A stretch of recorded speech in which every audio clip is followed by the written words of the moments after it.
Hi friends, welcome to Anil TV educations. ఈరోజు మనం verbs గురించి తెలుసుకోబోతున్నాము.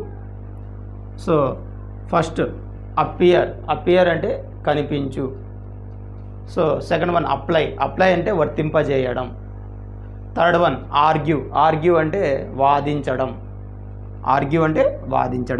నెక్స్ట్ అరేంజ్ అంటే ఏర్పాటు చేయడం. అరేంజ్మెంట్స్ అంటుంటాం కదా, అలా అనమాట. అరేంజ్ అంటే ఏర్పాటు చేయడం. నెక్స్ట్ అరైవ్ అంటే చేరుకోవడం. మనం ఒక గమ్యస్థానాన్ని చేరుకోవడాన్ని ఏమంటామంటే ఇంగ్లీష్లో అరైవ్ అని అంటుంటాం.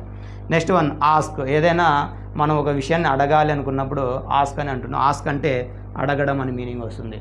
అదేవిధంగా అవాయిడ్ అంటే మనం ఒక విషయాన్ని మానుకోవడం అనమాట. ఏదైనా ఒక బ్యాడ్ హ్యాబిట్ ఉంటే దాన్ని మనం మానుకోవాలి అని అనిపించినప్పుడు దాన్ని మనం ఇంగ్లీష్లో ఏ వర్బ్ ఉపయోగిస్తామంటే అవాయిడ్ అంటే ప్రతి ఒక్క విషయాన్ని మనం మానుకోవాలి. ఏదైనా ఒక బ్యాడ్ హ్యాబిట్ ఉన్నదాన్ని మనం మానుకోవాలి అన్నప్పుడు మనం అవాయిడ్ అనే వర్డ్ని ఉపయోగిస్తాము. Okay friends, thank you.